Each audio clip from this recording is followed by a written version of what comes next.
اگر آپ زندگی میں کہیں پہنچنا چاہتے ہیں تو بہت ضروری ہے کہ تنہا چلنا سیکھیں. بھائی پیدا تنہا ہوتے ہیں, مرتے تنہا ہیں, تو زندگی میں تنہا چلنے میں کیا مسئلہ ہے؟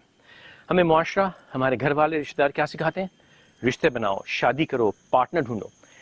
یہ سب چیزیں اہم ہیں, لیکن اس میں ایک اور پہلو بھی تو ہے نا.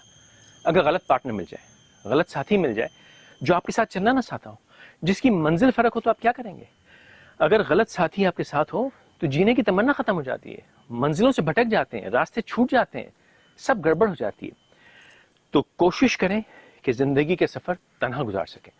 ہاں, اگر خوش نصیبی سے آپ کو ایک اچھا ساتھی مل جاتا ہے تو بہترین, لیکن اگر نہیں ملتا تو بھی بہترین, زندگی تنہا گزاری جا سکتی ہے. ہیلو, کیا بھاشن دے رہے ہیں صاحب؟ صحیح تو سمجھا رہا ہوں. کیا صحیح سمجھا رہے ہیں؟ زندگی میں تنہا چلنا آپ آنا چاہیے. اکیلے چل رہے ہیں؟ نہیں تو پھر دوسروں کو کیوں یہ بھاشن دے رہے ہیں؟ بھائی, اگر دیکھیں نا, اگر دوسروں کا چلیں نصیب چلیں. اچھا نہ ہو تو وہ نہیں تو نہیں, اکیلے جی لیں. آپ کا نصیب تو اچھا ہے نا, ساتھ چل رہے ہیں. الحمدللہ جی, الحمدللہ ہی کہیے. چلیے ساتھ. کوشش کریں. کیا کہا؟ ایسی کچھ نہیں بات کر رہا تھا.